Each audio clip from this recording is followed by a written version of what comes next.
la incompleta y la estequiométrica. Recuerden que eso habíamos dicho hace 2 clases, creo, si mal no recuerdo. Y sobre...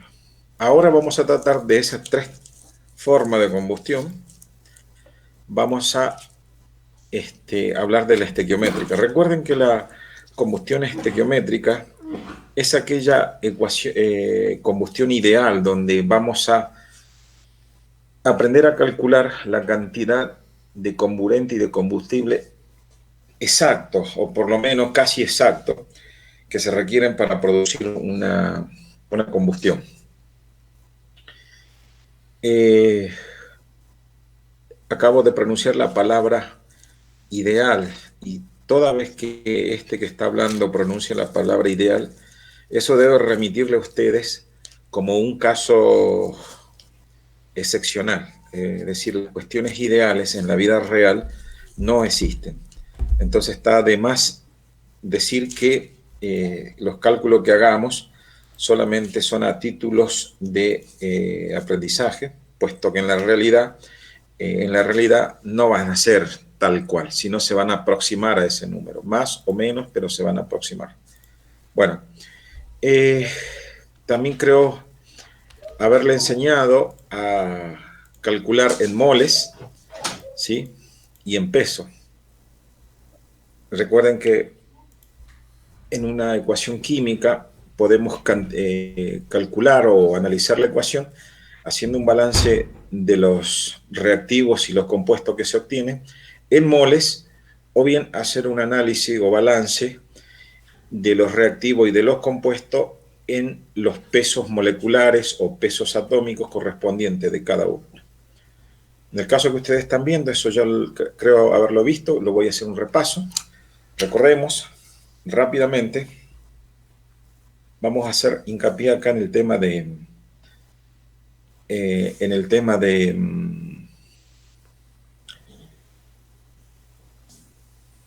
peso. Bien, voy a borrar. Bueno, entonces,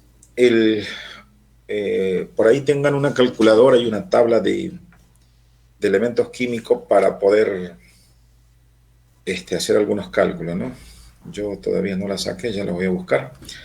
Bien, entonces, el átomo de carbono, el peso o masa atómica es igual a 12 UMA, ¿sí?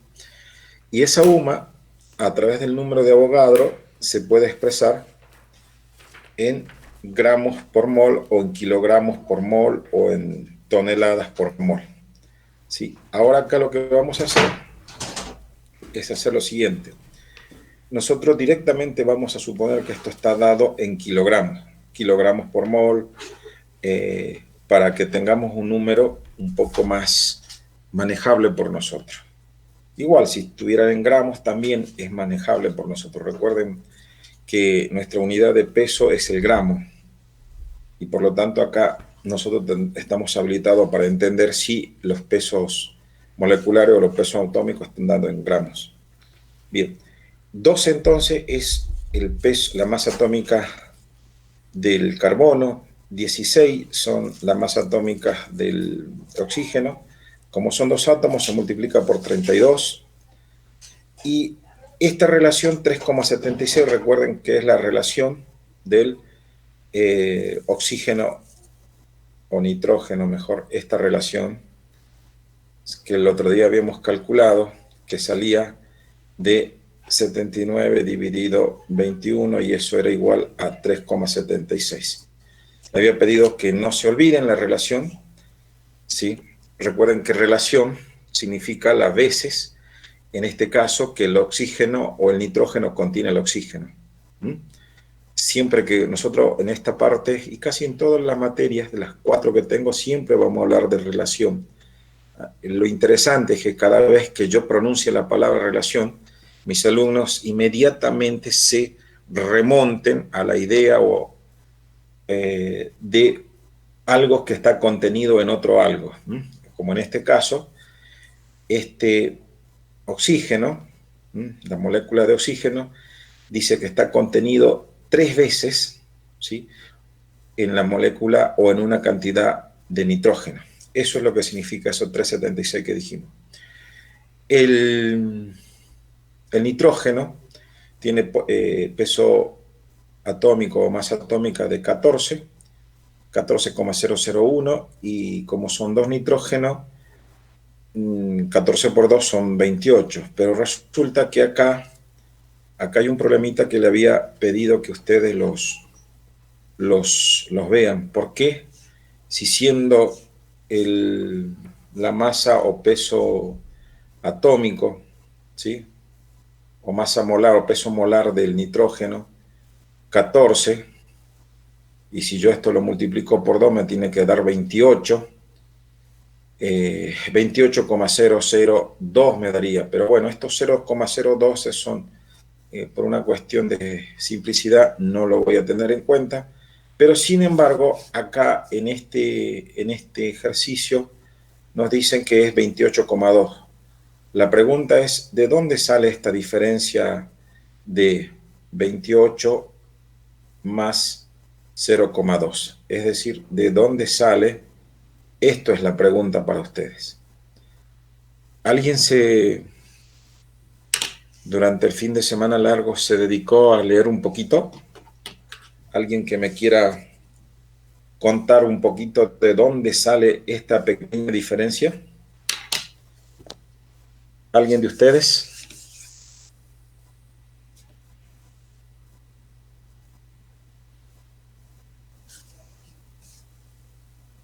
Nadie va a hacer la diferencia. Bueno, les dejaré como pendiente para que ustedes lo lean. Páginas arriba lo van a encontrar. Recuerden que este número yo por ahora les voy a volver a decir que es una agregación estimada, un agregado estimado. En química se dice un valor ponderado. En verdad, la próxima, sí o sí, yo ya necesito que me digan de dónde sale esta diferencia de 0,2. Porque si no, los cálculos, cada vez que hagamos algo y no entendamos por qué, van a ir siendo cada vez más erráticos. Bueno, entonces, eso es lo que les dejo para que ustedes me lo cuenten, porque eso es lectura. Acá, entonces decía que 3,76 era la relación nitrógeno-oxígeno y 28 es el peso atómico o masa atómica del nitrógeno molecular. Si nosotros hacemos reaccionar esto, ¿sí? Vamos a tener 44 gramos o kilogramos por mol de dióxido de carbono y 3,76 por 28,2 gramos o kilogramos por mol de nitrógeno molecular. Hay una cosa que sería importante que lo vayan observando, y es esta cuestión. Miren que el nitrógeno, ¿sí?, con su factor de multiplicación o su factor de relación con el oxígeno, entra y sale tal cual entró. Igual en tema de peso, entra a los 3,76 por 28,2 y sale lo mismo. Entonces, ¿eso qué tiene que hacerles entender a ustedes? Que el nitrógeno, ¿sí?, por lo menos en este análisis que estamos haciendo nosotros, no interviene, ¿sí? No interviene en la reacción. Recuerden, cuando digo no interviene en la reacción, significa que no va a intervenir aportando energía. A pesar de que las reacciones pueden ser con producción de energía o pueden ser con absorción de energía, ¿sí? Estas ecuaciones típicas, como estamos nosotros haciendo de un combustible más un comburente, es una combustión necesariamente que van a ser exotérmica, es decir, con producción de energía.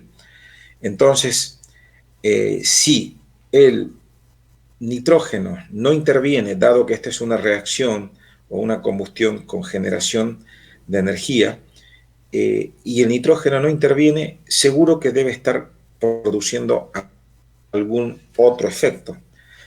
Yo les cuento por ahora que en este análisis el nitrógeno no interviene en la reacción, pero en la reacción, recuerden que las reacciones son químicas, pero sí interviene con un aporte físico, ¿sí? Creo haberle dicho la vez pasada, el aporte físico que hace es de refrigeración. Al no intervenir, él tiene la capacidad de enfriar la producción, es decir, absorber energía térmica y por lo tanto producir un efecto de enfriamiento de la mezcla explosiva. Bueno, por lo tanto, el nitrógeno en este caso no va a ser, en este análisis no va a ser aporte a la reacción, aporte energético, sino muy por el contrario, va a ser un defecto en la suma total de la energía. Bueno, entonces por eso, como nosotros necesitamos saber por unidad de combustible cuántas unidades de comburente tengo, lo decía la vez pasada, que vamos a dividir al combustible de tal manera, recuerden que estos son gramos o kilogramos, si ustedes prefieren lo puedo poner como kilogramos por mol, y así, todos son kilogramos por mol. Inclusive esto acá tendría que poner kilogramos por mol. Pero yo quiero saber ahora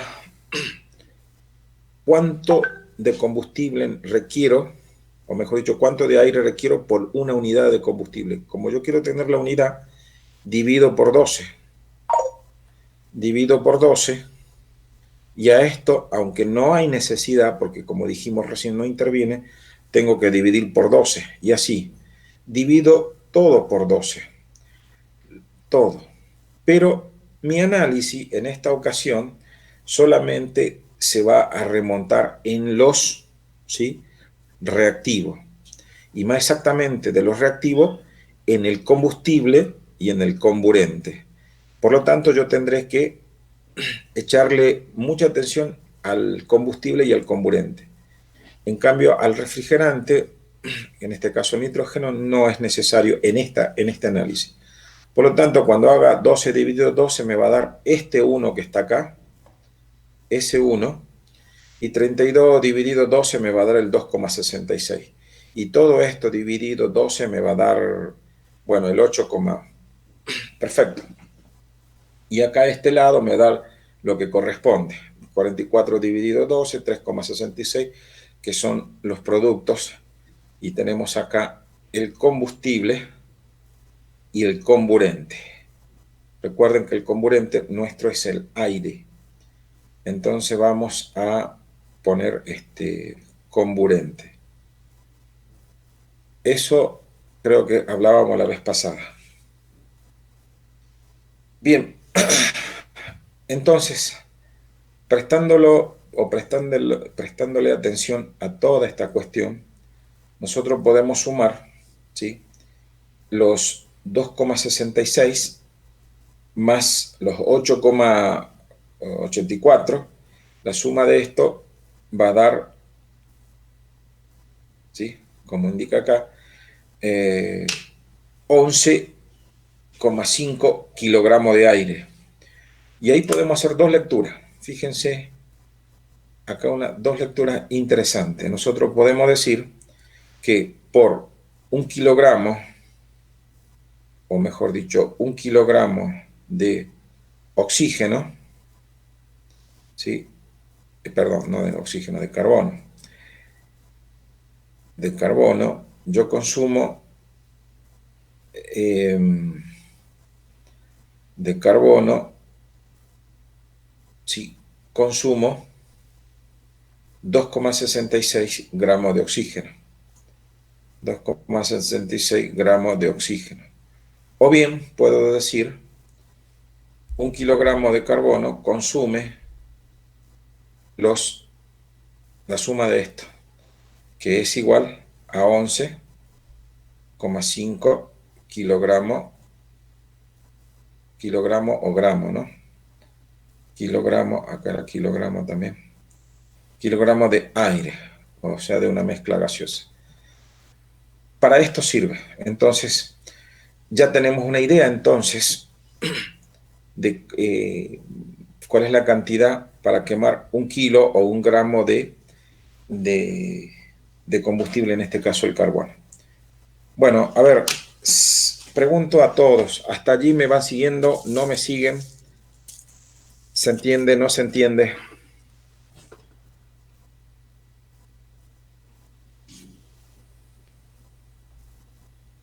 ¿Quiero un comprendido?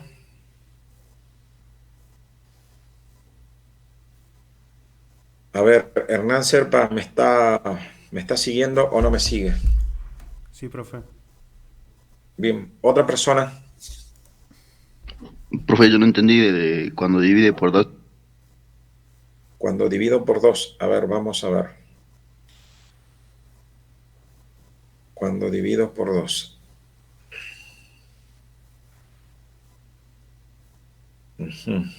¿En qué parte dividí por 2? ¿A dónde es, Alexi? Por 12. Ah, por 12. Ah, bien, sí. No, la idea, Alexi, como le dije hace rato, si acá fuera, supóngase usted 26 en vez de 12, yo tendría que dividir a todo por 26. ¿Por qué? ¿Por qué todo por 26? Porque yo quiero obtener acá un 1, ¿sí? La única forma de obtener de 26 un 1 es dividirlo por 26. ¿Por qué quiero un 1? Porque a mí me interesa saber que por unidad de combustible, en este caso carbono, unidad de peso, ¿no? Unidad de peso, yo podría decir, por 1 kilo de carbón, ¿ve? O si fuera hidrógeno el combustible, por 1 kilo de hidrógeno.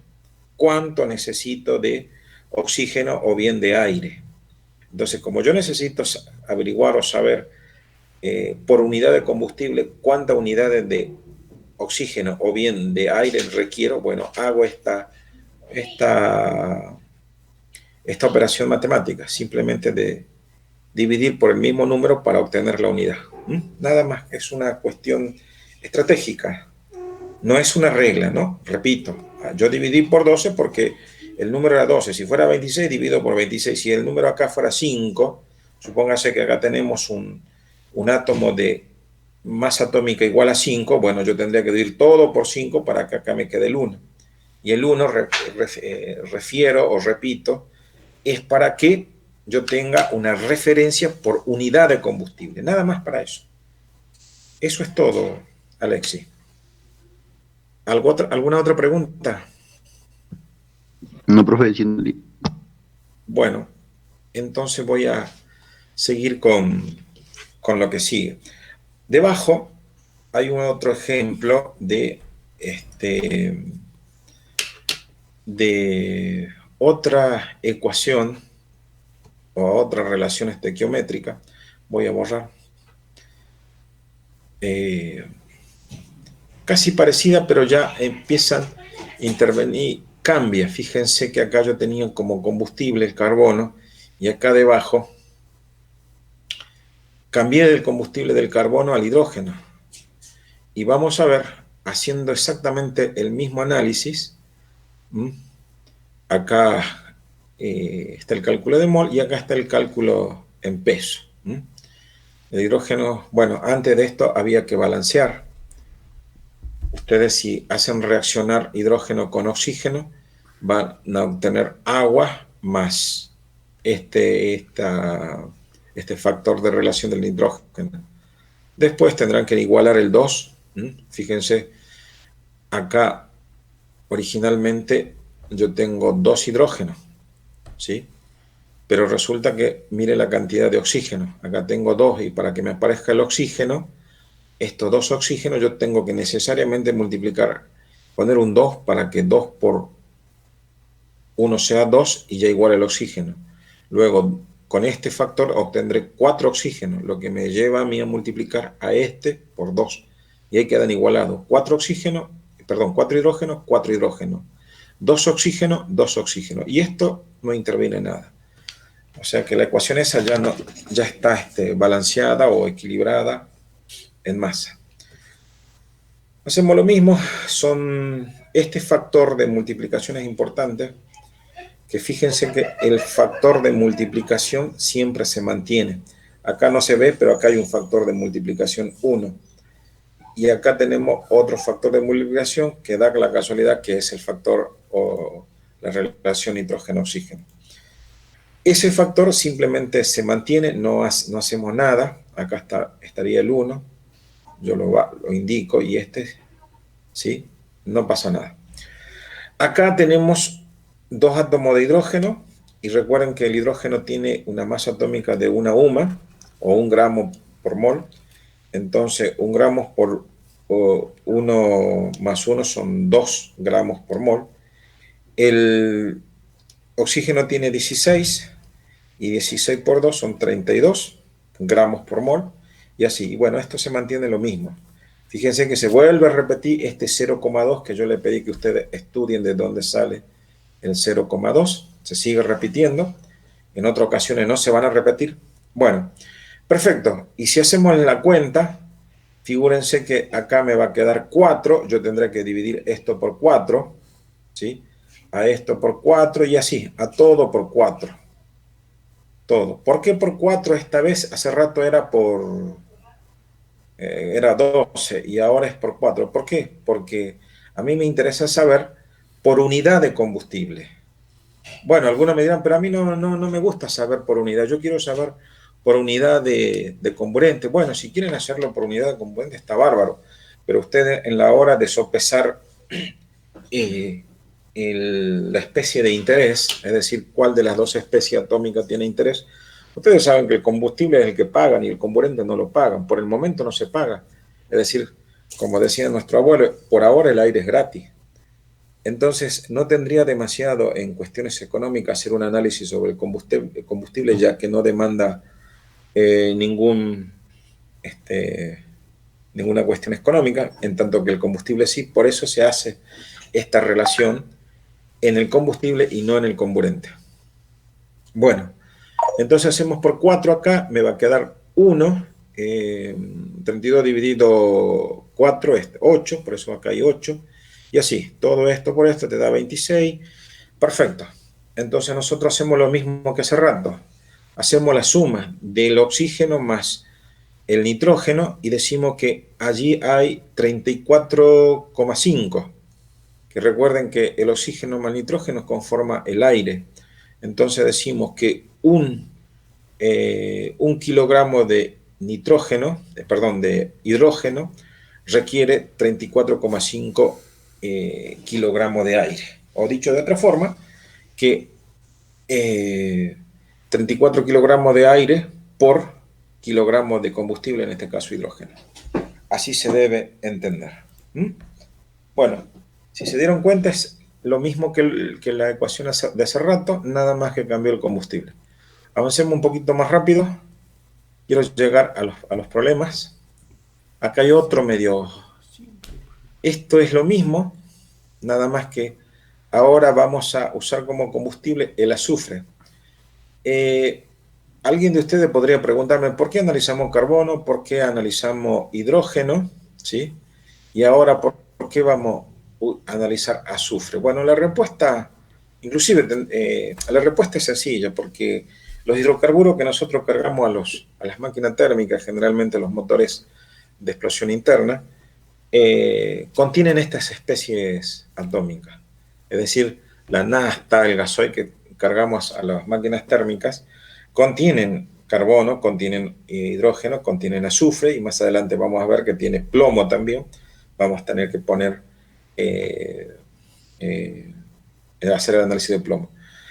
El hecho de que haya varias especies en el combustible no significa que todas las especies se van a oxidar. Hay especies, como estamos viendo, el mismo nitrógeno es una especie atómica que no se oxida, o sea, no interviene en la reacción. Así habrán otras especies, por ejemplo, el plomo es otra especie que no va a hacer un aporte calórico, pero sí va a ser un aporte refrigerante, pero va a reaccionar.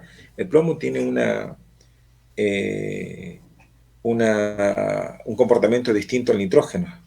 si bien hace una intervención química, pero no una intervención física, o sea, cualitativa, no llega a ser un aporte, o en todo caso el aporte es muy, muy, muy pequeño, porque ustedes saben que eh, hace años, cuando ustedes eran chicos, eh, en un intento en la historia de las máquinas térmicas, más exactamente en la historia de mejorar el rendimiento de la máquina térmica, se buscaba que, que, que con una cantidad o una unidad de combustible se obtenga, se aproveche el total, el 100% de ese combustible. Bueno, en esa búsqueda de aumentar el rendimiento, la eficiencia, se hacían muchas pruebas y hay muchísimas variables. Entonces algunos investigadores descubrían, no, tenemos que mejorar lo que en combustión se llama el octanaje. El octanaje es la capacidad o la velocidad con que va a reaccionar un, la velocidad con que se va a producir la combustión. Recuerden que la velocidad va a determinar si la combustión es lenta, si es una detonación o es una deflagración. Recuerden eso que vimos al principio. Entonces, para mejorar ese famoso octanaje y por lo tanto la cinética de la combustión, se agregaba o se aditaba con plomo a las naftas. Bueno, en verdad que aumenta el octanaje, ¿sí? Aumenta la capacidad, la cinética de la reacción, pero tiene el defecto de producir óxido eh, plumboso, y el óxido plumoso que cuando se va arriba produce una de las factores de las lluvias ácidas. No solamente eso, sino que el óxido plumoso es gaseoso y uno lo inhala y queda en la sangre. El plomo tiene una afinidad terrible por los glóbulos rojos. O sea, enseguida se insertan en la sangre. Es la capacidad que tiene el plomo. Y el plomo en la sangre, bueno, creo que ustedes más o menos, como viven por allá, el señor Marcelo Gutiérrez tiene para contar mucho con las viejas, eh, creo que había, no creo, había una planta fundidora de plomo por allí, por Abrapampa, que todavía han quedado algunos rezagos o muchas lavas de la concentración de plomo. Así que calculo que Marcelo Gutiérrez puede contarnos algo sobre eso. Bueno, lo mismo que hace rato, el azufre, miren, misma ecuación, combustible azufre, comburente oxígeno más nitrógeno, forma el dióxido de azufre. Esta cosita, el dióxido de azufre, es el autor directo de la lluvia ácida, y más el nitrógeno. La masa atómica o peso molar del átomo de azufre es 32. Coinciden con los dos átomos de oxígeno que también suman 32. Bueno, acá se hará como hace rato, se suma, fíjense, se divide, perdón, por 32 por 32 y da esta cuenta. Se necesita entonces 4,32 kilogramos de aire para quemar 1 kilogramo de combustible en forma de azufre, ¿sí? Bien, entonces tengamos en cuenta estos numeritos, el 4,32, el 34,5 y el 11,5. Son números que vamos, o mejor dicho, son relaciones que lo vamos a necesitar enseguida. Repito, el carbono, 11,35 de aire por kilogramo de carbono, el hidrógeno, 4,32 kilogramos de aire, perdón, es el azufre, el hidrógeno es 34 y 11,5 es el carbono. Fíjense, el que más aire requiere, miren que el oxígeno solamente, el carbono requiere 11, pero el hidrógeno requiere 35. O sea que el hidrógeno requiere 3 veces más aire que el carbono. Y fíjense, el azufre requiere prácticamente 7 veces y media menos aire que el hidrógeno. Esto, aunque ustedes no lo crean, eh, ustedes podrían decir, para quemar azufre necesito poco aire. La cantidad de aire nos está diciendo que va a producir menos energía. ¿Mm? Ustedes, no sé si habrán leído por allí, que el hidrógeno es altamente inflamable. Es decir, con muy poca cantidad de hidrógeno yo puedo producir mucha energía. De ahí es que requiere mucho aire el hidrógeno. Bueno, y el carbono todo más o menos lo conocen, ¿sí?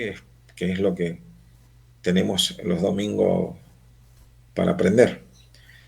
El hidrógeno, el azufre no es tan conocido. En la casa lo usan ustedes, bueno, no sé si lo usan. En mi casa cuando era chico lo usaba mi abuelo. Vienen en barra, ustedes van al supermercado y preguntan barras de azufre y vienen las barras de azufre. Y mi abuelo lo utilizaba para sanitizar a los animales, a los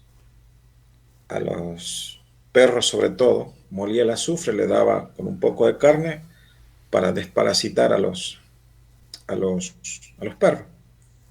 Mi abuelo era de tener por lo menos 5 perros, entonces, bueno, para que los perros no se llenen de parásitos, molía el azufre en barra y se lo daba a los animales. Bueno, de allí lo pueden conocer a los azufres. Perfecto, ahora sí, vamos acá. Bueno, antes de pasar acá, ¿alguna pregunta sobre estas reacciones estequiométricas? Antes de pasar ya a los cálculos. Pregunten ahora. Yo ya me cansé de hablar.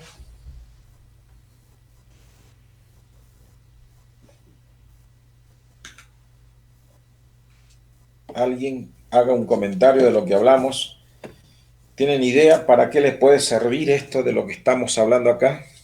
¿Creen ustedes que les servirá en su futuro, ya sea como estudiante o ya sea como futuros profesionales de la mecánica? Para hacer un alta, ¿sabes? ¿En qué creen que le va a servir todo esto? A ver, vamos. Profesor, ¿me permite Sí, hablar? sí. Adelante. Yo diría que, Tola, que muy buenos días, profesor. Buen día, Tolaba. Yo abro un comentario donde, por ejemplo, a nosotros nos serviría para tener un racionamiento de cuánta energía podemos hacer y cuánto sería el costo, cuánto nos costaría para tener esa energía. Y también teníamos una base básica de química para entender. Y, por ejemplo, para hacer una combinación y tener un mejor combustible, una mejor combinación de combustión y tener mayor energía y mayor eficiencia. Ajá, sí. Podría ser así. Vamos encaminados. Así es, Kevin Tolaba. A los que vayan a seguir estudiando en la universidad y que vayan a estudiar una carrera técnica, le va a servir mucho porque ustedes para el año, ¿m? Bueno, si todo esto de la pandemia se mejora, ¿no? Ustedes sí o sí van a tener, si hacen ingeniería, arquitectura, seguro que van a tener química. Y no solamente un año, van a tenerlo el primer año y segundo año de cualquier ingeniería, excepto ingeniería, ¿cómo se llama esta ingeniería? No me está saliendo el nombre. Pero casi toda la ingeniería de primero y segundo año tienen química. Ustedes dirán, si yo quiero ser ingeniero informático, ¿para qué me sirve la química? Bueno, yo no sé responderle a eso, pero que está en los, en los programas de estudio está, ¿sí? Y es un requisito para que ustedes sean profesionales.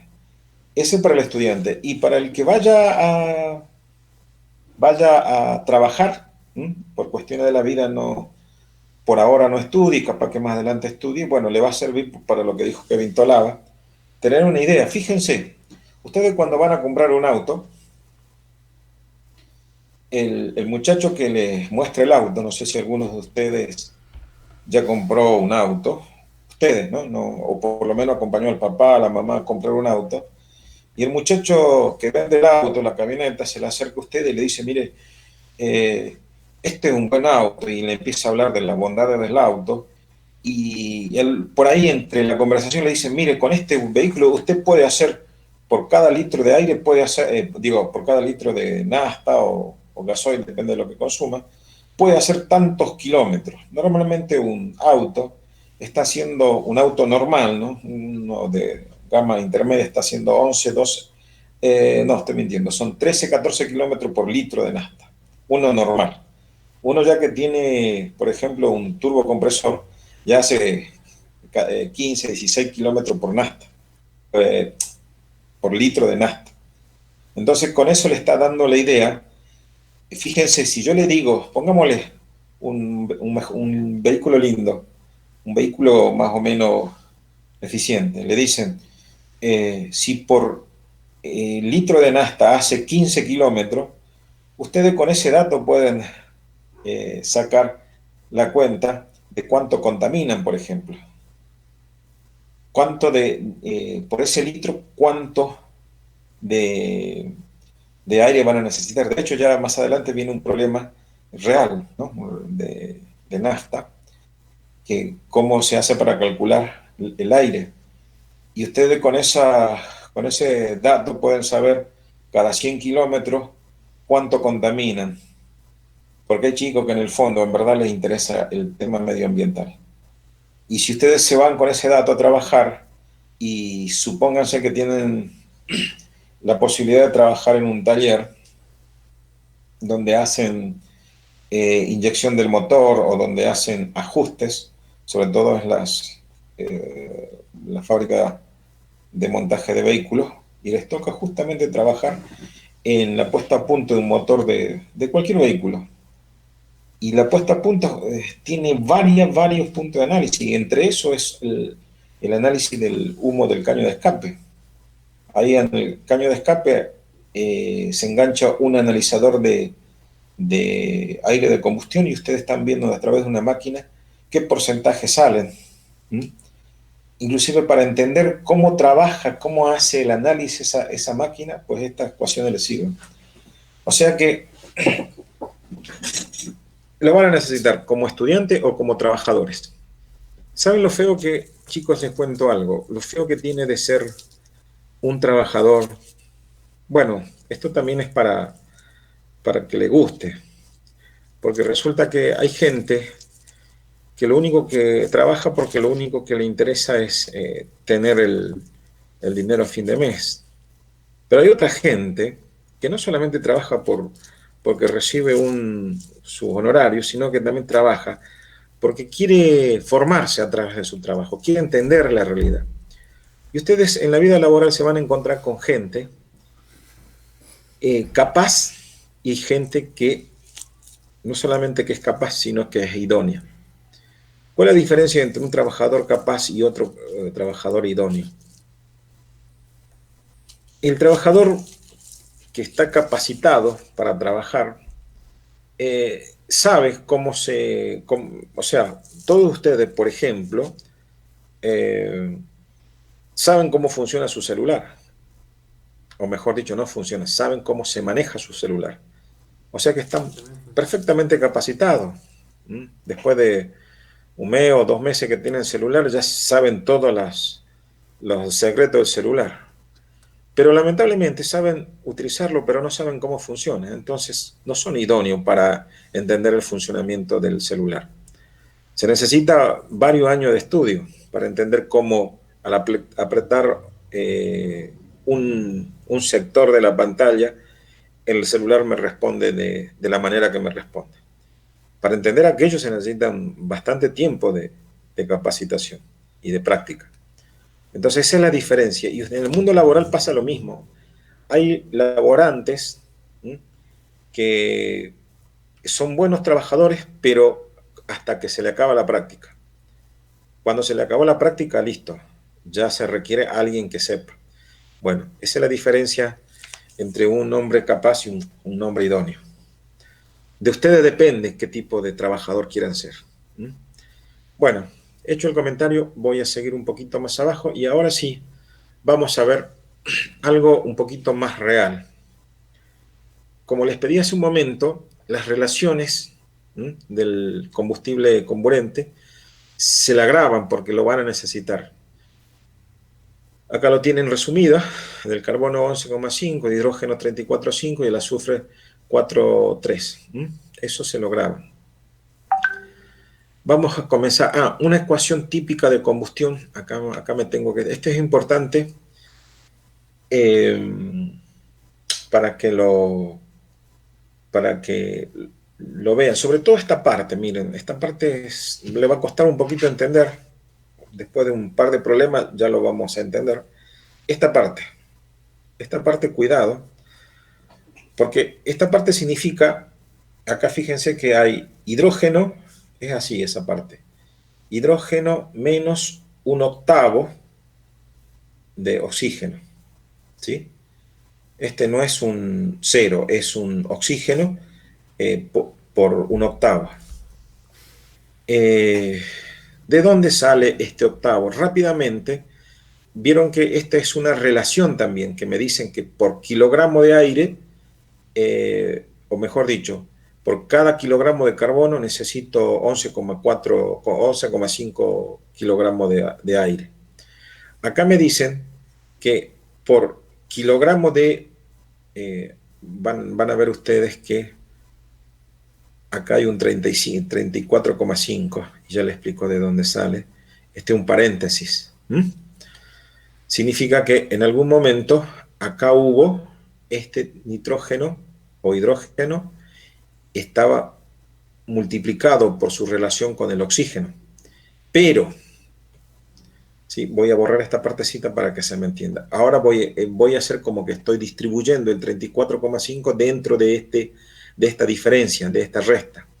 Entonces, cuando yo distribuyo, me va a quedar 34,5 de hidrógeno menos 34,5 de oxígeno. A ver si creo que acá, bueno, para que me entiendan. Cuando uno va a quemar, yo recién, o mejor dicho, al comenzar la clase, le había dicho que recordemos los tipos de combustión antes en las otras clases hablada, y le dije la completa, la incompleta y la estequiométrica. Y yo le dije que hoy platicaríamos sobre la combustión estequiométrica. Y le dije que la combustión estequiométrica era ideal o es ideal. Es decir, que solamente funciona a niveles analíticos, pero en la realidad resulta que es difícil mantener una combustión con una relación estequiométrica. ¿Por qué? Porque al primer segundo, o sea, vamos a un caso, voy a volver un poquito para atrás. Fíjense la imposibilidad de mantener, vamos para el carbono. Fíjense, ustedes en el carbono, acá me dicen que se requiere, fíjense cómo es la ecuación, ¿no?, de combustión del carbono. Acá me está diciendo esto, que yo requiero 11 kilogramos de aire por kilogramo de carbono. Pero estos 11,5 kilogramos de aire lo necesito yo en el primer instante. Yo hablaría, ni siquiera hablaría de un segundo, en el primer microsegundo se reacciona. Y yo tendría que aditivar, para que se mantenga la combustión, otro 11,5 kilogramos exacto para que se queme completamente. Y así, por cada microsegundo tendría que estar aditivando. O sea que esta sería una combustión que no se sostendría en el tiempo. En todo caso, lo único que nosotros, si llegase a suceder esto, lo único que veríamos es un flasheo y no vemos otra cosa más. Es decir, veríamos una luz. ¿sí? Una luz, porque esto es para eso. Ahora, si yo quiero que esto se mantenga en el tiempo, bueno, yo tengo que proporcionar un factor múltiplo de esto. ¿Mm? Por ejemplo, si multiplico eh, esto por 10, me va a dar 115 kilogramos de aire que me podrían mantener por lo menos 10 segundos. Fíjense, si multiplico por 10, esto sería 115. Significa que yo voy a tener 115 kilogramos de aire para mantener por 10 segundos encendido 1 kilogramo de carbono. Figúrense ustedes. Por eso este cálculo es solamente analítico, en la realidad no existe. Entonces, ¿cómo hago yo para que mi combustión o mi reacción se mantenga en el tiempo? Lo que hago es agregarle un poco más de aire. Cuando agrego un poco más de aire se dice que la combustión está en exceso de aire. Pues eso es lo que pasa en la realidad. Cada vez que nosotros encendemos un fósforo, nosotros no le estamos midiendo la cantidad de aire que le agregamos al fósforo. El fósforo de la cocina, no ese que encendemos, no el fósforo, el elemento químico, sino el fósforo, el cerillo, como lo decimos también por allí. Cada vez que lo encendemos, él toma todo el aire que requiere de la atmósfera, del ambiente, y él solo se autorregula, ¿sí? Eso de autorregula, tómelo entre comillas, porque vamos a ver cuando el sistema está limitado, es decir, yo enciendo ese cerillo dentro de un vaso, va a ver que tampoco la combustión se va a producir, ¿sí? La combustión comienza bien y a los segundos vamos a ver que el cerillo dentro del vaso va aminorando la llama hasta apagarse. Y eso que no se consumió el combustible. Significa, por eso, en el caso de que la combustión se produzca en el medio ambiente, es decir, en un sistema abierto, ahí va a tener la libertad de consumir todo el aire que requiera. Bueno,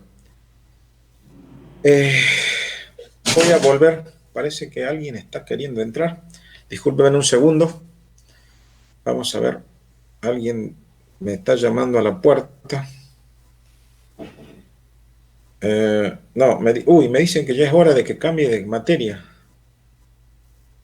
Bueno, a ver chicos, sí, ya tengo que... Ah, no, me falta... A ver, discúlpenme que ahora van a ver, le voy a mostrar mi... Esto era a las 10:45. Ah, no, me falta 15 minutos. Perfecto. No sé quién o alguien se fue. Bueno, no sé. Bien, dicho o hecho esa aclaración que le acabo de hacer, vuelvo otra vez a lo que estaba explicando. Ahora saben, ya le acabo de explicar, a ver si voy a pedir un feedback para que me digan si entendieron por qué una combustión estequiométrica no se podría sostener en el tiempo. Me interesa porque para entender el problema que viene, tienen que tener claro ese concepto. Es decir, voy a volver a la hoja anterior. Para entender este problemilla, ¿dónde estaba? Creo que era acá. Ya le perdí. A ver, no. Gracias.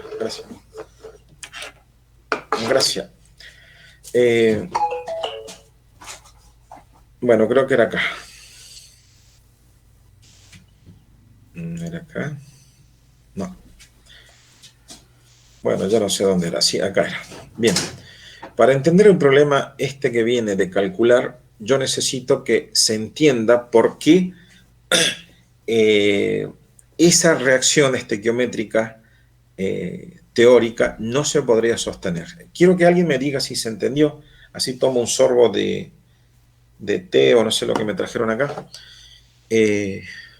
Así que, a ver, tienen ustedes la palabra para contarme si se entendió, para yo reforzarle si no se entendió. A ver, alguien que hable. Yo sí entendí, profesor. Sí entendió. ¿Quién es el que entendió?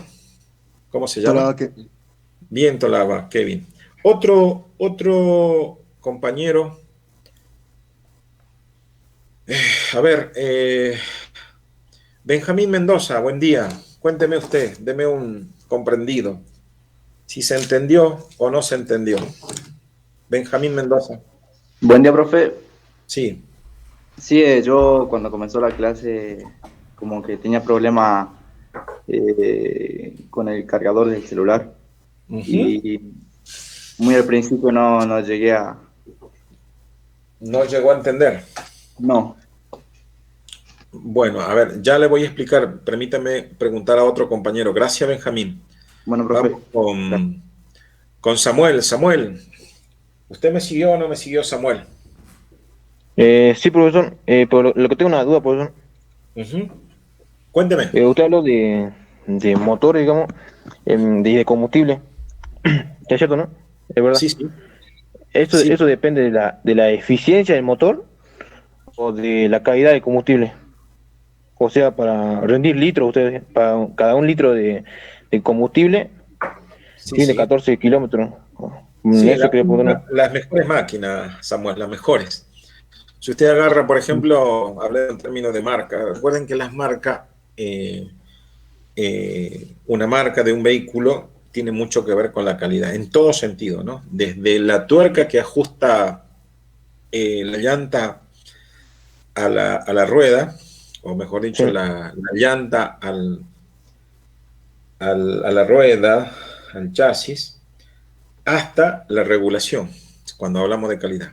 Para responderle, Samuel, la eficiencia más exactamente de un vehículo, de un vehículo automotor, depende de muchas cosas, no solamente del combustible, no solamente de la compresión del aceite, no. Por lo menos se identifican algo así como 47 variables, mire, 47 variables le hablo, de 47 variables para incidir sobre la eficiencia. Obviamente que no todas esas 47 variables inciden de igual forma. Hay variables que determinan más que otras, determinan más la eficiencia que otras variables. Pero no más quiero que quede con este panorama claro usted. Repito, la eficiencia depende de múltiples variables. Ahora, muchas de esas variables, bueno, para comenzar el tema de variables, que lo vamos a ver más adelante, no solamente lo vamos a ver, lo tenemos que calcular, la eficiencia. Pero nosotros obviamente no vamos a calcular la eficiencia de la mecánica de una máquina. Nosotros vamos a calcular la eficiencia térmica de la máquina. Fíjese que hay que calcular la eficiencia mecánica, térmica y eléctrica de una máquina para al último obtener la eficiencia total o neta. Por eso digo, son muchas variables que intervienen en el cálculo de la... Después sí, uno puede hacer una reducción y decir de las tantas variables, cuáles son las variables que determinan mayoritariamente en la eficiencia neta o final de la máquina. Bueno, eso ya es otro cuento. Pero sí, en el tema que estamos hablando de la combustión, sí, en ese caso sí, el combustible va a determinar la eficiencia de la combustión, pero no de la máquina. Ahora, la eficiencia de la combustión como valor neto, o sea, como valor final, obviamente sí va a intervenir en la eficiencia o rendimiento mecánico, que al fin y al cabo es lo que nos importa a nosotros.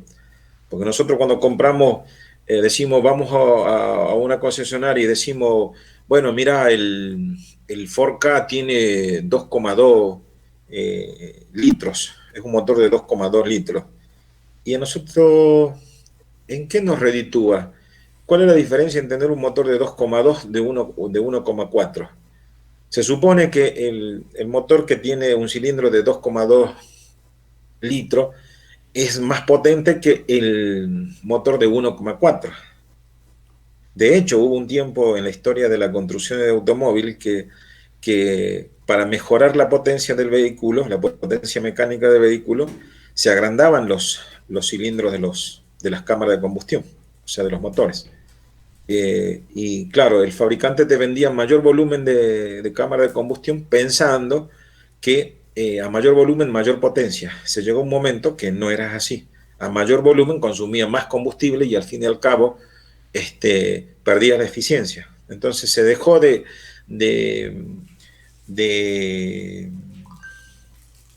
aumentar las cámaras de combustión y se puso el ojo en controlar la combustión. Y hoy en día, la mayoría del esfuerzo en mejorar la eficiencia de un vehículo es mejorar o controlar la combustión. Por eso hay motores que ustedes tienen que tienen 1,4 y tienen la misma potencia que 1,6, que 1,8. ¿Y dónde está la diferencia? Si tenemos un motor con un volumen grande de cámara de combustión que te provee una potencia igual que un motor chico de 1,8 a 1,4, casi la misma potencia. ¿Dónde está la diferencia? Está en la calidad, en la eficiencia de la combustión, en lo que estamos estudiando ahora. Entonces, le voy a dar un número lamentable. La mejor máquina, o mejor dicho, la máquina estándar, Samuel, la máquina, un vehículo estándar, no hablemos de las grandes máquinas, más o menos tiene un rendimiento entre 20 y 25% actualmente. Es decir, esto lo digo todos los años, de un litro que usted paga por nafta, solamente la cuarta parte, es decir, cuarto litro, 250 centímetros cúbicos, usted aprovecha para mover el auto. Los 750 litros los tira a la basura. Hoy un litro de nafta más o menos sale 60 pesos, 64, 65 pesos. La nafta super. Redondemos a 60 pesos. De los 60 pesos que usted paga por un litro de nafta, solamente 15 pesos hacen que se mueva su auto o su vehículo. El resto de la plata, es decir, los 45 pesos usted lo tira, ya sea en calor, al ambiente, o lo tira en forma de humo también al ambiente. O sea que nuestras máquinas tienen actualmente, por más que sea una máquina buena, no pasa de la mejor máquina que se conoce actualmente, llega al 33, al 35%. Y una máquina de laboratorio, una máquina que se prueba en un laboratorio, llega al 41%. Bueno, las máquinas de laboratorio nunca van a andar en la calle, ¿no? Una máquina de laboratorio está en el laboratorio, pero una máquina real, como le digo, están llegando a 35. La mejor máquina con los mejores materiales hechos. Y por eso le hablo de un estándar, anda entre 20 y 25% de rendimiento. Para que se dé una idea. Bueno, es mucho para hablar de rendimiento, pero bueno, es una idea. Bien, ya para terminar voy a volver, gracias Samuel por su pregunta, por su intervención. Voy a volver ya para ir yéndome a despedir. Voy a entrar de lleno entonces. Veamos esto. Me va a quedar para explicarle la próxima clase, y si no, ustedes mismos leyendo van a saber. Yo le estaba explicando hace rato de dónde salió esta cosita. Simplemente le diré que... No, acá ya estaba escrita acá. Simplemente le diré que cuando se combustiona hidrógeno, o mejor dicho, un combustible como el carbono, el combustible contiene, aparte de carbono, contiene hidrógeno, ¿sí? Ya sea un hidrógeno molecular o un hidrógeno libre. Y ese hidrógeno libre siempre se relaciona en un octavo. Este octavo que yo puse acá hace rato, se obtiene de la misma manera que acá. Por eso un octavo recuerden que un octavo es 1,125. Por ahí, para que se acuerden, un octavo, yo podría haber puesto acá 34,5 de hidrógeno menos, hubiese puesto 0,125, que esto es el valor de un octavo, por 34,5, que es el valor. Esto es un octavo, exacto. Bien, y repito, eso sale de la relación entre oxígeno y nitrógeno.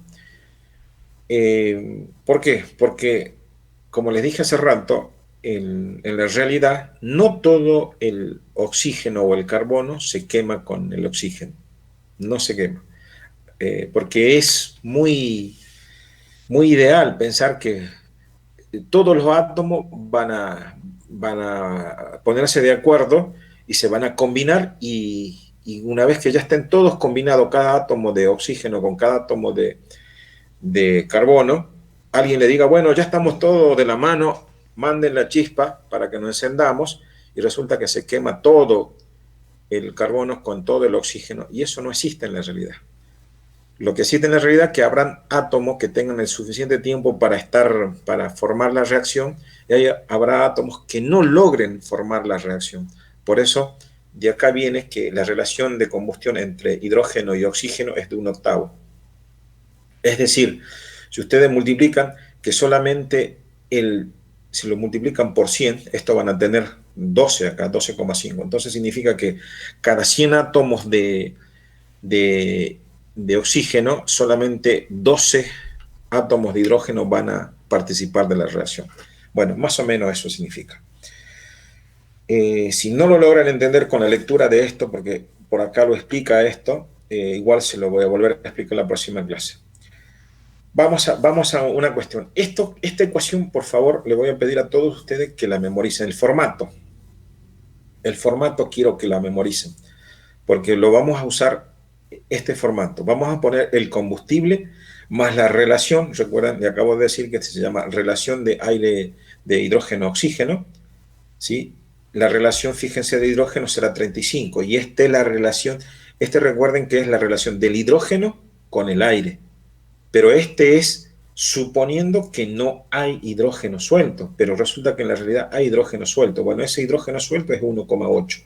Por eso hacen hidrógeno menos 1/8 de oxígeno. Y acá estamos suponiendo, estamos quemando carbono, hidrógeno, y estamos quemando azufre. Esto sería un ejemplo de la masa necesaria para quemar carbono, hidrógeno y oxígeno. Bueno, si en los próximos ejemplos se da estos elementos, bueno, se los coloca así. Y si acá lo cambiáramos por otro elemento como plomo, bueno, ya no estaría azufre, estaría el plomo. Vamos a un ejemplo que dice acá. Este es el ejemplo más chiquitito.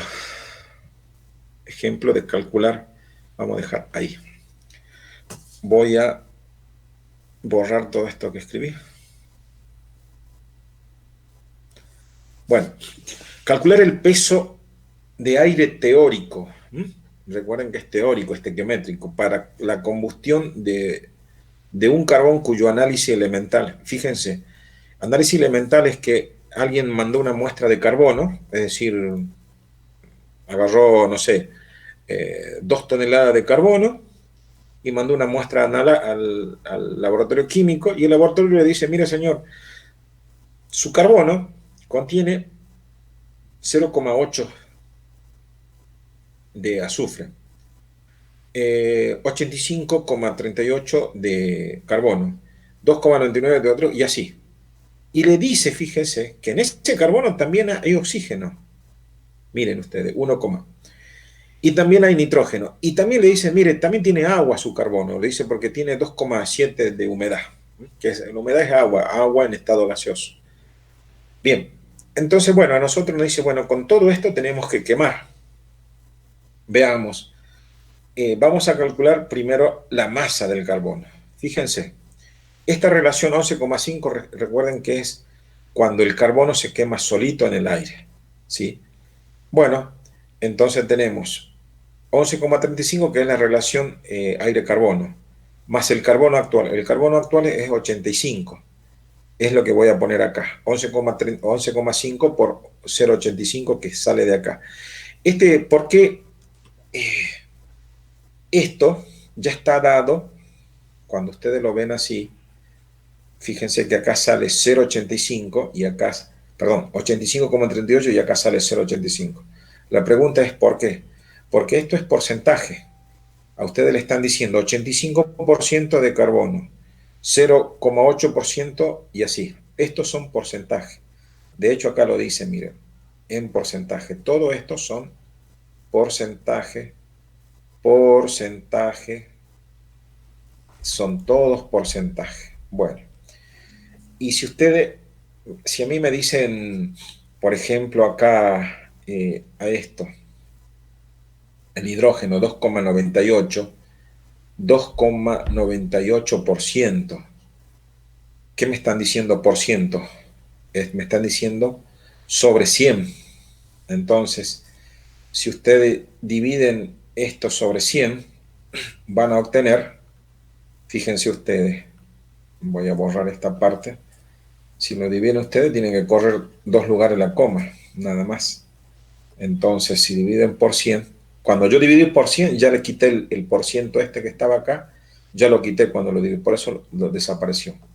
Entonces van a tener 1, 2, entonces voy a tener, fíjense, lo voy a hacer al estilo de la escuela de primer año. Yo tenía la coma acá, digo 1 lugar, 2 lugar, entonces ahí tendría que poner la coma. Acá, ahí la coma, el 0 y el otro 0 para que la coma tenga sentido.